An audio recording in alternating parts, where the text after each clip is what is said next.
আলাইকুম। বাংলাদেশ পলিটেকনিক সিস্টেমের কারিগরি শিক্ষা অধিদপ্তরাধীন অনলাইন ক্লাসে ডিপ্লোমা ইন ইঞ্জিনিয়ারিং স্টুডেন্টদের স্বাগতম। ডিপ্লোমা ইন ইঞ্জিনিয়ারিং ইলেকট্রনিক্স টেকনোলজির চতুর্থ পর্বের ছাত্রছাত্রীদের জন্য বিষয়ের নাম networks, filters and transmission lines, বিষয় কোড 66841। পাঠ পরিকল্পনা উপস্থাপনায় আমি Mohammad Kamruzzaman, instructor track electronics, Mymensingh polytechnic institute, Mymensingh.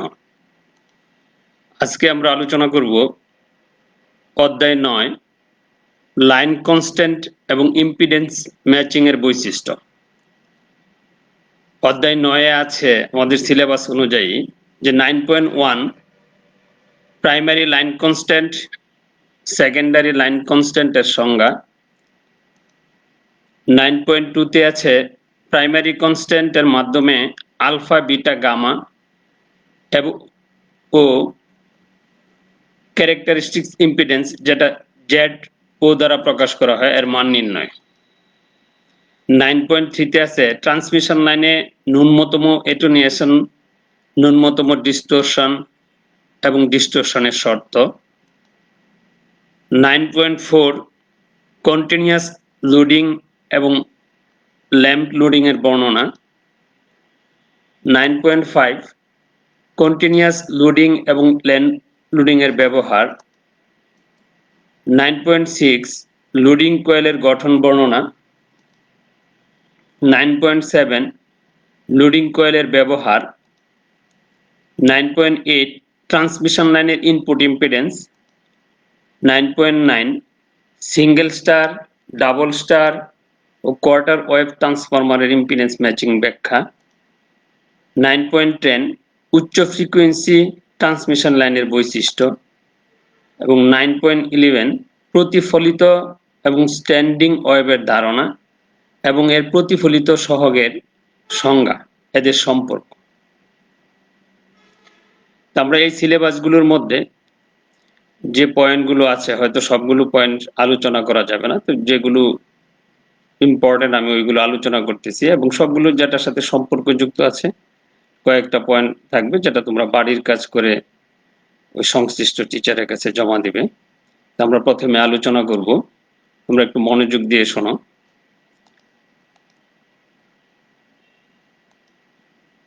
যে 9.1 প্রাইমারি লাইন কনস্ট্যান্ট ও সেকেন্ডারি লাইন কনস্ট্যান্টের সংজ্ঞা।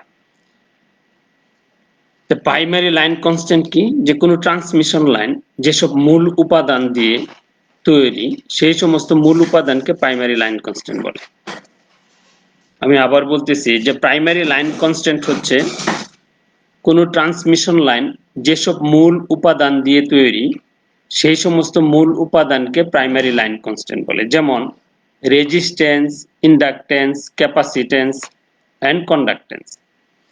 আসলে আমরা এই জিনিসগুলো কি বারবার আমরা কিন্তু আলোচনা করতেছি যে আমাদের ইলেকট্রনিক্স বা ইলেকট্রিক্যাল সিস্টেমের যে জিনিসগুলো আছে, মূল ভিত্তি যেটা electronics technology, resistance, inductance, capacitance, conductance, এই জিনিসগুলো কিন্তু আমাদের বারবার আসতেছে। তো আমি প্রাইমারি লাইন কনস্ট্যান্ট মানে প্রাইমারি লাইন কনস্ট্যান্ট মানে একটা ধ্রুবক। এটা কার উপর ডিপেন্ড করে? যে কোনো ট্রান্সমিশন লাইনে যেসব মূল উপাদান দিয়ে তৈরি ট্রান্সমিশন লাইন, সেই সমস্ত মূল উপাদানকে প্রাইমারি লাইন কনস্ট্যান্ট বলে। আচ্ছা, আর সেকেন্ডারি লাইন কনস্ট্যান্ট যে কোনো ট্রান্সমিশন লাইনে প্রাইমারি কনস্ট্যান্ট ব্যবহার করে লাইনের যেসব প্যারামিটার নির্ণয় করা যায়, সেসব প্যারামিটারকে সেকেন্ডারি লাইন কনস্ট্যান্ট বলে। অর্থাৎ প্রাইমারি লাইন কনস্ট্যান্টের যেসব প্রাথমিক যেসব উপাদানগুলো ব্যবহার করা হয় সেটা হচ্ছে প্রাইমারি কনস্ট্যান্ট, আর সেকেন্ডারি কনস্ট্যান্ট হচ্ছে লাইন কনস্ট্যান্ট হচ্ছে যে প্রাইমারি কনস্ট্যান্ট ব্যবহার করে যেসব প্যারামিটার নির্ণয় করা হয় তাদেরকে বলা হয় সেকেন্ডারি লাইন কনস্ট্যান্ট। যেমন ক্যারেক্টারিস্টিক্স ইম্পিডেন্স। ইম্পিডেন্স কি? যে রেজিস্ট্যান্স, ক্যাপাসিট্যান্স, ইন্ডাকট্যান্স এগুলোর সমন্বয়ে যে বাধা নির্ণয় করা হয় তাকে বলা হয় impedance. Propagation constant, attenuation constant, phase constant, এগুলো হচ্ছে সেকেন্ডারি লাইন কনস্ট্যান্ট। এগুলো আমরা আগে পড়েছি আগের চ্যাপ্টারগুলোতে। তাহলে প্রাইমারি কনস্ট্যান্ট এবং সেকেন্ডারি কনস্ট্যান্ট, আমাদের সেকেন্ডারি লাইন কনস্ট্যান্ট গুলো হচ্ছে characteristic impedance, propagation constant, attenuation constant এবং ফেজ কনস্ট্যান্ট। তোমরা একটু মনোযোগ দিয়ে বোঝার চেষ্টা করো, বুঝতে পারলে ইনশাআল্লাহ হয়ে যাবে তোমাদের। যে সেকেন্ডারি লাইন কনস্ট্যান্ট হচ্ছে কোনো ট্রান্সমিশন লাইনের প্রাইমারি কনস্ট্যান্ট ব্যবহার করে লাইনের যেসব প্যারামিটার নির্ণয় করা যায় সেসব প্যারামিটারকে সেকেন্ডারি লাইন কনস্ট্যান্ট বলে। প্রাইমারি কনস্ট্যান্ট ফ্রিকোয়েন্সির উপর নির্ভরশীল নয়, কিন্তু সেকেন্ডারি কনস্ট্যান্ট ফ্রিকোয়েন্সির উপর নির্ভরশীল। আমরা সবাই জানি যে impedance, propagation constant, attenuation constant, phase constant এইগুলোর সাথে কি ফ্রিকোয়েন্সি জড়িত আছে। হ্যাঁ, এটা আমরা ভালো করে দেখার চেষ্টা করব।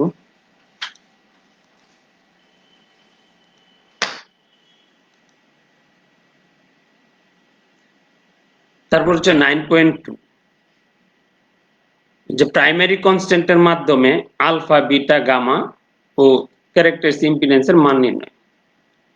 আমরা সাধারণত জানি যে সেকেন্ডারি লাইন কনস্ট্যান্টকে প্রাইমারি কনস্ট্যান্টের মাধ্যমে প্রকাশ করার জন্য নিচের চিত্রে বিবেচনা করা যায়। যেমন এল দৈর্ঘ্য বিশিষ্ট লাইনটির প্রতি একক দৈর্ঘ্যে সিরিজ প্যারামিটারগুলোর রেজিস্ট্যান্স আর ও ইন্ডাকটেন্স এল এবং শান্ট প্যারামিটারগুলোর কন্ডাক্টেন্স জি ও ক্যাপাসিট্যান্স সি।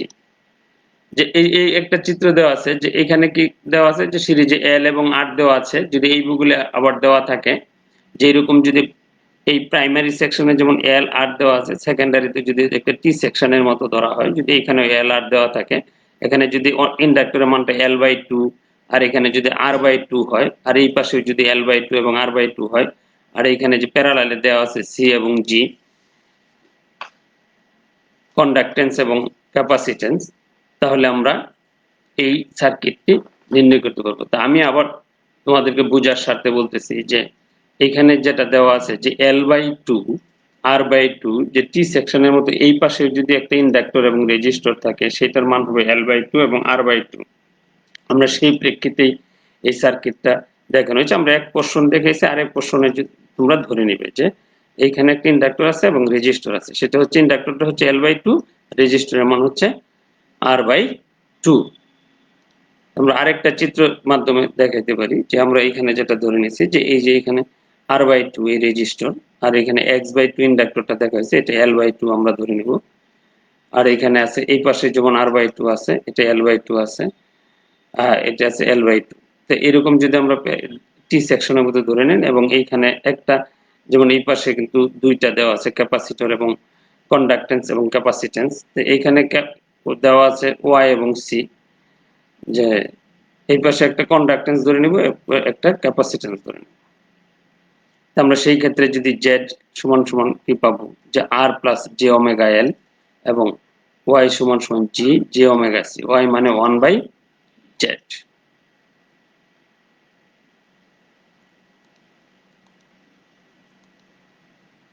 আমরা বলতেছি লাইনটির মোট রেজিস্ট্যান্স কি হবে, যেহেতু এল লাইন বিশিষ্ট, এল দৈর্ঘ্য লাইন বিশিষ্ট, সেই জন্য লাইনটির মোট রেজিস্ট্যান্স হবে, যে একটা লাইনের মোট রেজিস্ট্যান্স আর ইন্টু এল।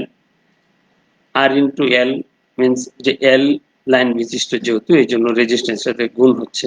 আর inductance L into one, conductance inductance L into L ছোট হাতের L, conductance G into L ও ক্যাপাসিটেন্স সি ইন্টু এল। অতএব সিরিজ ইম্পিডেন্সের মান জেড ওয়ান সমান সমান হবে R plus J omega L into L. আমরা এখানে কি আর এর মানটা বসাইলাম, যেমন আর এর মানটা কি R plus J omega L into L, Z on impedance.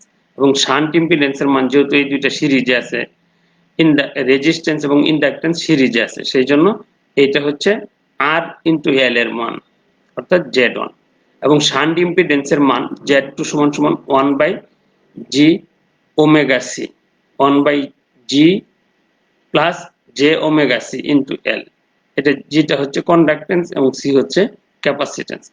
এই ক্ষেত্রে ক্যারেক্টারিস্টিক ইম্পিডেন্স Z0, সিমেট্রিক্যাল টি সেকশন নেটওয়ার্কের ক্ষেত্রে আমরা জানি ক্যারেক্টারিস্টিক ইম্পিডেন্স ট্রান্সমিশন লাইনের সেকেন্ডারি কনস্ট্যান্ট সমূহকে প্রাইমারি কনস্ট্যান্টের মাধ্যমে সেকেন্ডারি কনস্ট্যান্টে উপস্থাপন করা হয়েছে। আমি আগেই বলছি যে প্রাইমারি কনস্ট্যান্টটা হচ্ছে যে যেগুলো একটা ট্রান্সমিশন লাইনে যেগুলো প্রাথমিক ব্যবহার করা হয়, প্রাথমিক বাধা হিসেবে ব্যবহার করা হয়, যেমন ক্যাপাসিটর, হ্যাঁ, রেজিস্টর, ইন্ডাক্টর, ক্যাপাসিটর। তাদের বাধাটা হচ্ছে রেজিস্ট্যান্স, ইন্ডাকট্যান্স, ক্যাপাসিট্যান্স। সেটার উপর ভিত্তি করে যে বাধাগুলো পরবর্তীতে নির্ণয় হয় সেটা হচ্ছে সেকেন্ডারি। সেকেন্ডারি কনস্ট্যান্ট সমূহ প্রাইমারি কনস্ট্যান্টের মাধ্যমেই সেকেন্ডারি কনস্ট্যান্ট উপস্থাপন করা হয়েছে, এই কথাটাই বোঝাতে চাচ্ছি। তারপর হচ্ছে ক্যারেক্টারিস্টিক ইম্পিডেন্স। ক্যারেক্টারিস্টিক ইম্পিডেন্স আমরা আগেই পড়েছি বারবার, তৃতীয় চ্যাপ্টার, চতুর্থ চ্যাপ্টার, পঞ্চম চ্যাপ্টারে বারবার একই জিনিস আসতেছে যে স্বল্প দৈর্ঘ্যের ট্রান্সমিশন লাইনকে সেকশন নেটওয়ার্ক হিসেবে উপস্থাপন করা হয়। কি বলছে? স্বল্প দৈর্ঘ্যের ট্রান্সমিশন লাইন একটা বৃহৎ ইনফিনিটি টাইপ একটা নির্দিষ্ট দৈর্ঘ্যের উপর শর্ট, যে স্বল্প দৈর্ঘ্যের ট্রান্সমিশন লাইনকে সেকশন নেটওয়ার্ক হিসেবে উপস্থাপন করা হয়।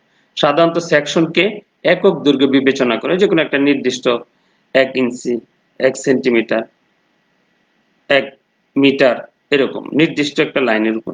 সেকশনের ক্ষেত্রে ক্যারেক্টারিস্টিক ইম্পিডেন্স যেটা Z0 রুটটা পুরা উপরে হবে, অর্থাৎ Z1²/4 প্লাস Z1Z2, এই রুট ওভারটা পুরোটুকুর উপরে হবে। আমরা এই সমীকরণটা অধ্যায় 4-এও পড়েছি, 5-এ পড়েছি। আমরা এই ক্যারেক্টারিস্টিক ইম্পিডেন্স আমরা এটা পেয়ে আসছি। এটা যদি আমার 1 নং সমীকরণ হয় তাহলে আমরা পাবো যে ট্রান্সমিশন লাইনে সিরিজ ইম্পিডেন্স রূপে রেজিস্টর R এবং ইন্ডাকট্যান্স L যুক্ত থাকে, আর প্যারালাল ইম্পিডেন্স রূপে কন্ডাক্টর G এবং ক্যাপাসিটর C যুক্ত থাকে।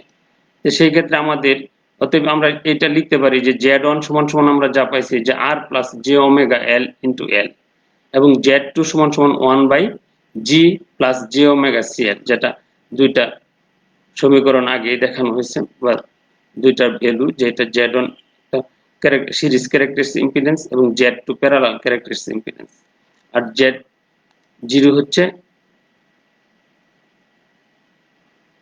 L দৈর্ঘ্য বিশিষ্ট ট্রান্সমিশন লাইনের ক্ষেত্রে, একটা নির্দিষ্ট L দৈর্ঘ্য বিশিষ্ট ট্রান্সমিশন লাইনের ক্ষেত্রে আমরা যদি জানতে চাই যে আমাদের এইটুকু জানা আছে, Z1টা জানা আছে, সিরিজের ইম্পিডেন্স জানা আছে, প্যারালাল ইম্পিডেন্স জানা আছে, তা আমরা তখন Z0 সমান সমান কি হবে, ক্যারেক্টারিস্টিক ইম্পিডেন্সটা কি হবে।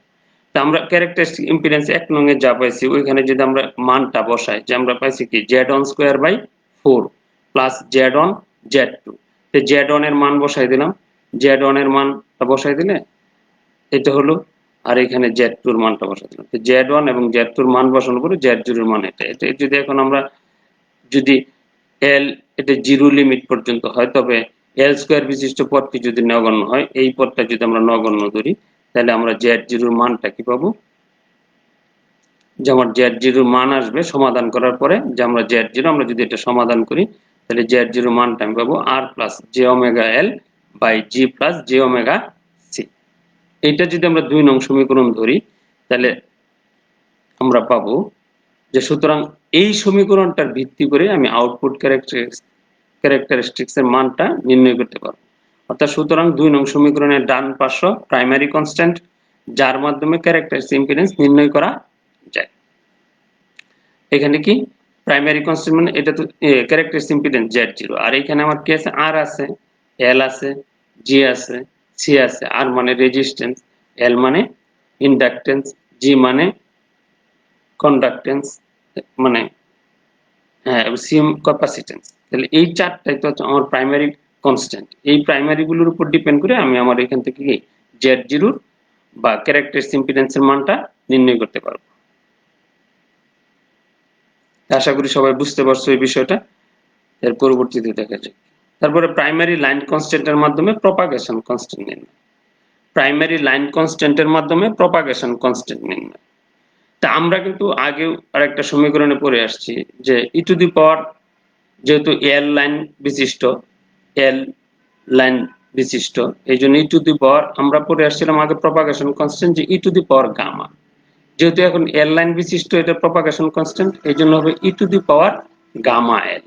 এটা যদি আমাদের সমীকরণটা এরকম যে 1 plus Z1/2 Z2 plus Z0/Z2, এটা যদি 1 নং সমীকরণ হয়, এটা যেহেতু আমি প্রপাগেশন কনস্ট্যান্টের আগের সমীকরণটা আমরা জানি, আগের চ্যাপ্টার থেকে জানি, L দৈর্ঘ্য বিশিষ্ট ট্রান্সমিশন লাইনের ক্ষেত্রে আবার আমরা জানি কি Z1 এর মান হচ্ছে এটা এবং Z2 এর মান হচ্ছে এটা, এবং Z0 মান হচ্ছে এটা। এই তিনটা ভ্যালু আমরা পেয়ে আসছি। আমরা সিরিজ ইম্পিডেন্স, প্যারালাল ইম্পিডেন্স এবং ক্যারেক্টারিস্টিক ইম্পিডেন্স, এই মানগুলো যদি এখন আমি 1 নং সমীকরণে বসাই, এইখানে বসাই, তাহলে দেখা যাবে যে এই সমীকরণটা পাওয়া যাবে। আমরা যদি সরাসরি মানগুলো বসাই দিই, এখন যদি এই সমীকরণটা আমি সমাধান করি, তাহলে আমরা পাবো, সমাধান করার পরে পাবো যে e to the power gamma L 1 plus R plus J omega L into G plus J omega C into L square by 2 plus root over r plus j omega l into j plus j omega c into l square। এটা 2 নং সমীকরণ।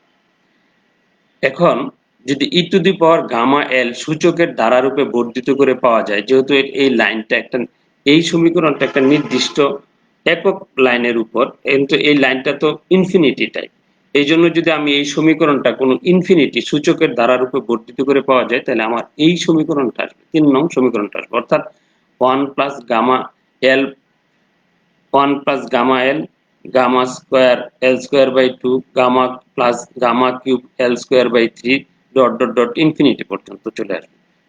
আর এটা যদি আমি l কে 0 পর্যন্ত limitation করি, যে l এর মানটা যদি 0 হয়, তবে l এর উচ্চতর শক্তিকে পরিহার করা যায়। তো যদি l এর উচ্চতর শক্তিকে পরিহার করা যায়, তখন আমার সমীকরণটা দাঁড়াবে e to the power gamma l সমান সমান হচ্ছে 1 plus gamma l plus gamma square L square by 2। এটা হচ্ছে 4 নং সমীকরণ। এটা হচ্ছে 4 নম্বর সমীকরণ।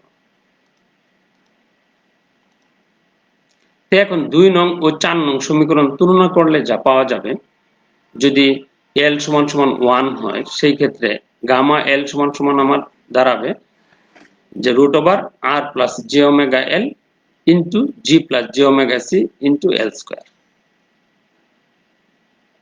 তাহলে এখন যদি আমি উভয় পক্ষ থেকে এই এলটাকে রুটের বাইরে নিয়ে আসি, এল স্কোয়ারটাকে, তাহলে এটা এল হয়ে যাবে, এবং উভয় পক্ষ থেকে এল কে বাদ দিলে আমরা গামা সমান সমান পাবো root over R plus J omega L into j plus G plus J omega C. তাহলে এই গামাটা হচ্ছে আমার এটুনিয়েশন প্রপাগেশন কনস্ট্যান্ট, এবং আর এই প্রাইমারি কনস্ট্যান্ট থেকে আমি কি নির্ণয় করতে পারলাম, এই গামাটাকে নির্ণয় করতে পারলাম। তাহলে গামা যদি প্রপাগেশন কনস্ট্যান্ট হয়, আমরা আগের সমীকরণে দেখেছি ক্যারেক্টারিস্টিক ইম্পিডেন্স নির্ণয় করে, এখন এখানে প্রপাগেশন কনস্ট্যান্ট নির্ণয় করা হলো। এই 5 নম্বর সমীকরণ থেকে আমরা কি করতে পারবো, প্রপাগেশন কনস্ট্যান্টকে নির্ণয় করতে পারবো। উপরে 5 নং সমীকরণে প্রাইমারি লাইন কনস্ট্যান্টের মাধ্যমে প্রপাগেশন কনস্ট্যান্ট নির্ণয় করা যায়।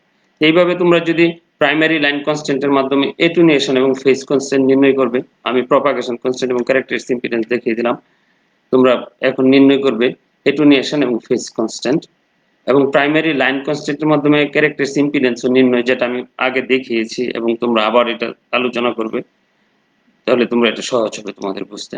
এবং ট্রান্সমিশন লাইনের ন্যূনতম এটুনিয়েশন, ন্যূনতম ডিস্টরশন এবং ডিস্টরশন শর্ত, এই 3টা পয়েন্ট তোমাদের বাড়ির কাজের জন্য দেওয়া থাকবে। তোমরা যদি উপরে আমি যেটুকু বোঝানো হয়েছে এটা যদি ভালো করে বুঝো আর বইয়ের সহযোগিতা নাও, তাহলে তোমরা এটা সুন্দরভাবে বুঝতে পারবে।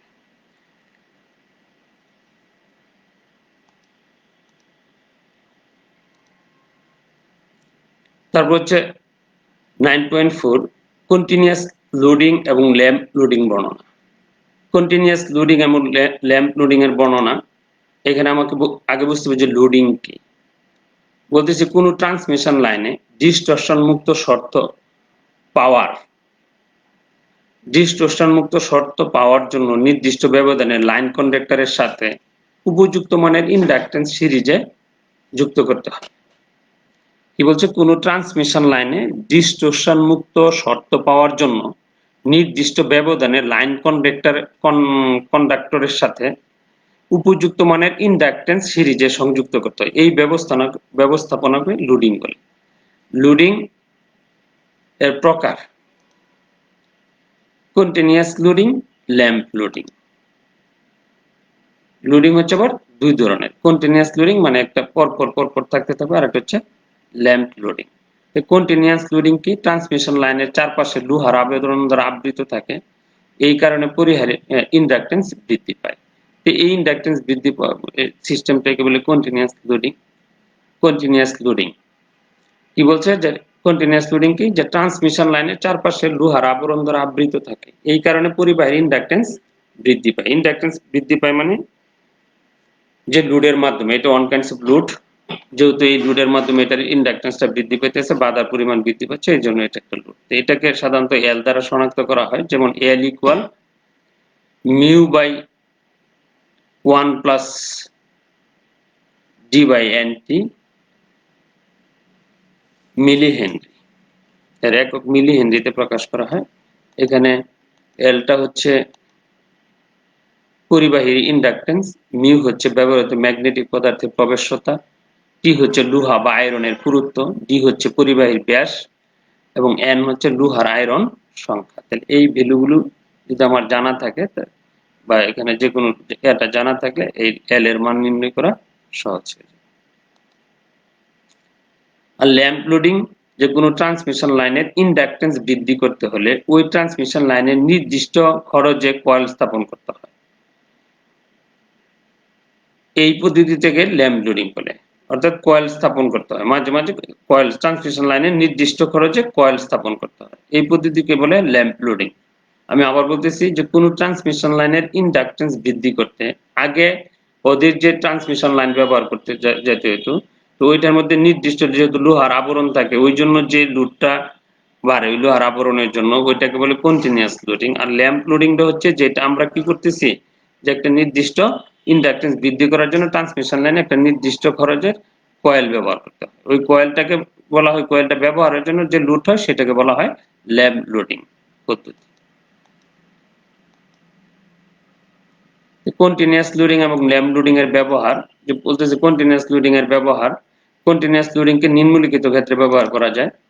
এক, সাবমেরিন কেবলের ক্ষেত্রে, আন্ডারগ্রাউন্ড কেবলের ক্ষেত্রে। সাবমেরিন কেবলের ক্ষেত্রে, এবং 2 নম্বর হচ্ছে আন্ডারগ্রাউন্ড কেবলের ক্ষেত্রে। ল্যাম্প লোডিং এর ব্যবহার, ল্যাম্প লোডিং কে যে কোনো ধরনের ওভারহেড ট্রান্সমিশন লাইনের ক্ষেত্রে ব্যবহার করে থাকে, এটা লাইনের হবে, যে ল্যাম্প লোডিং কে যে কোনো ধরনের ওভারহেড ট্রান্সমিশন লাইনের ক্ষেত্রে ব্যবহার করা হয়। 9.6 লোডিং কয়েলের গঠন বর্ণনা। লোড কয়েল একটা বিশেষ ধরনের কয়েল, একে গঠন করতে কতগুলো বিষয়ের উপর বিশেষ গুরুত্ব প্রদান করা হয়, যেমন রেজিস্ট্যান্স খুব কম, কোর লস কম, সার্কিটের সুষমতা রক্ষা, সার্কিটের মধ্যে ইন্টারফারেন্স প্রতিরোধ করা, এবং আকৃতি যথাসম্ভব ক্ষুদ্র করা। আমরা ল্যাম্প লোডিংটা যে ব্যবহার করি, সেই ক্ষেত্রে লোডিংটার যে গঠন, ল্যাম্প লোডিং এর জন্য যে কয়েলটা ব্যবহার করা হয়, সেই কয়েলটার গঠন এখানে 9.6 তে আলোচনা করা হচ্ছে। যেখানে তোমরা দেখতেছো সহজে যে আমরা যে ওই লুডটা ব্যবহার করব কি ধরনের, যে লুড কয়েল একটা বিশেষ ধরনের কয়েল, একে গঠন করতে কতগুলো বিষয়ের উপর বিশেষ গুরুত্ব প্রদান করা হয়, যেমন রেজিস্ট্যান্স খুব কম, কোর লস কম, সার্কিটের সুষমতা রক্ষা, কোর লস কপার লস আমরা ট্রান্সফরমার ক্ষেত্রে আগেই পড়ে আসছি, দ্বিতীয় সেমিস্টার প্রথম সেমিস্টারের দিকে। আমার মনে হয় তোমাদের এটা আলোচনা করে তোমাদের এটা জানা আছে, যে সার্কিটের মধ্যে ইন্টারফারেন্স প্রতিরোধ করা এবং আকৃতি যথাসম্ভব ক্ষুদ্র করা। সাধারণত টেরুইডাল আকৃতির হয় এবং পারমালয় বা মোলিবডেনাম পারমালয় গুঁড়ার পাত দ্বারা গঠন করা হয়। কয়েলের এই ধরনের গঠনের জন্য উচ্চ ইন্ডাকটেন্স পাওয়া যায়, এডি কারেন্ট লস খুব কম হয়, এবং পারিপার্শ্বিক ফিল্ডের প্রভাব খুবই কম হয়। তাহলে লোডিং কয়েলের গঠন বর্ণনা আমরা আরেকটু যদি পড়ি, তাহলে আমরা পেয়ে যাব। মোটামুটি এখানে একটু জিস্ট তুলে ধরা হয়েছে, তোমরা এটা ভালো করে পড়বে, এটা পরীক্ষার জন্য ইম্পর্টেন্ট আছে। কোরের উপর ক্ষুদ্র আকৃতির বৃহৎ গেজের তার পেঁচানো হয়।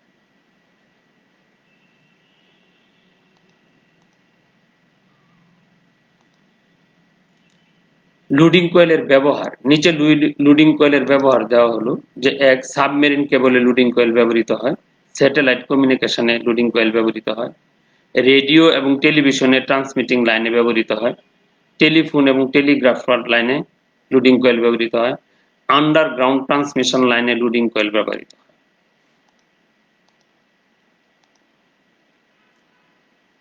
9.9 সিঙ্গেল স্টার, ডাবল স্টার ও quarter wave transformer impedance matching এর ব্যাখ্যা। বলতেছে কোন ট্রান্সমিশন লাইনের লো ইম্পিডেন্স এবং ক্যারেক্টারিস্টিক ইম্পিডেন্সের মধ্যে উপযুক্ত ম্যাচিং না হলে বিভিন্ন রকমের অসুবিধা পরিলক্ষিত হয়, আর এই অসুবিধাকে পরিহার করার জন্য ইম্পিডেন্স ম্যাচিং করানো হয়। ইম্পিডেন্স ম্যাচিং না হলে লোডের সর্বনিম্ন পাওয়ার সরবরাহ হয় এবং ট্রান্সমিশন লাইনে লোড হতে অধিকাংশ শক্তি প্রতিফলিত হয়। ইম্পিডেন্স ম্যাচিং এর বিভিন্ন পদ্ধতি আছে, তার মধ্যে quarter wave transformer, network, stub. এটি আবার দুই প্রকার, একক স্টার পদ্ধতি, দ্বি স্টার পদ্ধতি।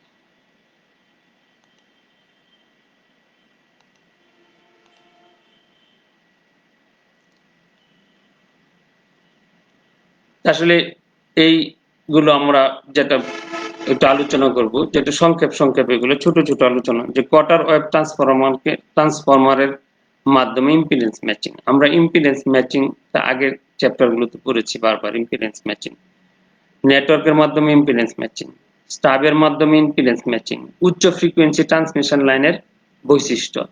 এই জিনিসগুলো ছোট ছোট থিওরি আমরা পড়লে পাবো।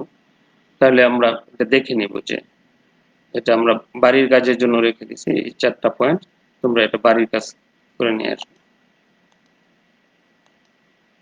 টোটাল আমার বাড়ির কাজ হচ্ছে যে 9.3 তে আছে প্রাইমারি লাইন কনস্ট্যান্টের মাধ্যমে এটুনিয়েশন ও ফেজ কনস্ট্যান্ট নির্ণয়। 9.2 তে যেটা ছিল প্রাইমারি লাইন কনস্ট্যান্টের মাধ্যমে ক্যারেক্টারিস্টিক ইম্পিডেন্স নির্ণয়। 9.3 তে ছিল ট্রান্সমিশন লাইনের ন্যূনতম এটুনিয়েশন, ন্যূনতম ডিস্টরশন এবং এখন হচ্ছে কোয়ার্টার ওয়েভ ট্রান্সফরমারের মাধ্যমে ইম্পিডেন্স ম্যাচিং। এখানে ওটা হবে না, ওটা ভুল আসে, র হবে। নেটওয়ার্কের মাধ্যমে ইম্পিডেন্স ম্যাচিং, স্টাবের মাধ্যমে ইম্পিডেন্স ম্যাচিং এবং উচ্চ ফ্রিকোয়েন্সি ট্রান্সমিশন লাইনের বৈশিষ্ট্য। এই 7টা পয়েন্ট দেওয়া আছে। এই পয়েন্টগুলো তোমরা তোমাদের সেশনাল খাতা বা বাড়ির কাজ দেওয়া থাকবে, ওটা সেশনাল খাতায় কমপ্লিট করে তোমরা তোমাদের প্রতিষ্ঠানের এই সাবজেক্টের সংশ্লিষ্ট টিচারের কাছে জমা দিবে। এবং জমা দিলে তোমাদের মানে এই সময় যখন কলেজ খোলা হবে বা টিচারের সাথে কমিউনিকেশন করে জমা দেওয়ার চেষ্টা করবে। এটা জমা দেওয়ার পরে তোমাদের এইটার উপর সেশনাল মার্ক আমরা সংশ্লিষ্ট টিচারকে অবগত করব, যে এই তার যে বাড়ির কাজগুলো দেওয়া আছে এটার উপর যেন তোমার সেশনাল মার্ক বা ধারাবাহিক মার্কগুলো প্রদান করে থাকেন। তো এই আজকের এই ক্লাসটায় যদি তোমাদের কোনো প্রশ্ন থাকে তাহলে প্রশ্নগুলো আমাদের ইনবক্সে লিখে দিও। আমরা আগামী ক্লাসে তোমাদের এই প্রশ্নগুলো উত্তর দেওয়ার চেষ্টা করব। আর এই ক্লাসটা পুরোপুরি তুমি পাবে সবসময়, যেটার মধ্যে রেকর্ডিং থাকে বা সংরক্ষিত থাকে www.skills.gov.bd.com এই ওয়েবসাইটে গেলেই তুমি এই ক্লাসের রেকর্ডিং গুলো পাওয়া যাবে এবং তুমি যে কোনো সময় এটা দেখতে পারবে এবং ক্লাসটা সহযোগিতা নিতে পারবে। তোমাদের সাথে আগামী ক্লাসে আবার এই দিন 8টা 30 মিনিটে আমি আবার আসবো এই সাবজেক্ট নিয়ে। এই সাবজেক্টের যে পোর্শনটা থাকবে অধ্যায় 10ম, এন্টিনার গঠন ও কার্যপদ্ধতি। এন্টিনার গঠন এবং কার্যপদ্ধতিতে যা আছে, যে 10.1 আছে এন্টিনা থেকে ইলেকট্রোম্যাগনেটিক শক্তি বিকিরণের বাহ্যিক ধারণা। 10.2 আছে এন্টিনার সাথে সম্পর্কিত কিছু বিন্দু উৎস, পাওয়ার গেইন, ডাইরেক্টিভিটি, অ্যাপারচার, কার্যকরী ক্ষেত্র, রেডিয়েশন প্যাটার্ন, বিম কোণ এবং বিম ও রেডিয়েশন দূরত্বের সংজ্ঞা। 10.3 তে আছে ডাইপোল, ফোল্ডেড ডাইপোল, ইয়াগো, মার্কনি এবং হুইপ এন্টিনার গঠন। 10.4 ও 10.5 এ আছে এন্ড ফায়ার এবং ব্রডসাইড এর গঠন এবং কার্যাবলী। 10.6 আছে এন্টিনা কাপলিং, ইম্পিডেন্স ম্যাচিং। 10.7 আছে লগ পিরিয়ডিক এন্টিনার ব্যাখ্যা। এই 7টা পয়েন্ট নিয়ে আলোচনা হবে অধ্যায় 10। এবং তোমরা যদি একটু দেখে আসো তাহলে তোমরা এটার সাথে একটু পরিচিত থাকলে এবং ক্লাসগুলো বুঝতে সহজ হবে। আমি আশা করি যে তোমরা এটা দেখে আসবে। ধন্যবাদ সবাইকে। আজকে এই পর্যন্তই। যদি কোথাও বুঝাইতে সমস্যা হয় বা বুঝতে সমস্যা হয় তাহলে পরবর্তী ক্লাসে তোমরা ইনবক্সে প্রশ্ন করে তাহলে আমরা যথাসাধ্য উত্তর দেওয়ার চেষ্টা করব। আবার দেখা হবে আগামী ক্লাসে, এই আশাবাদ ব্যক্ত করে আল্লাহ হাফেজ।